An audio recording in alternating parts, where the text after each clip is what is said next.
Говорят, что на этих телевизорах экраны разбиваются.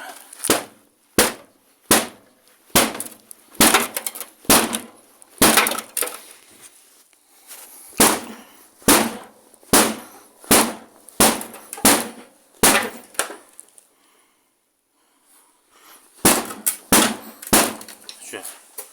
Реально что? Не бьются.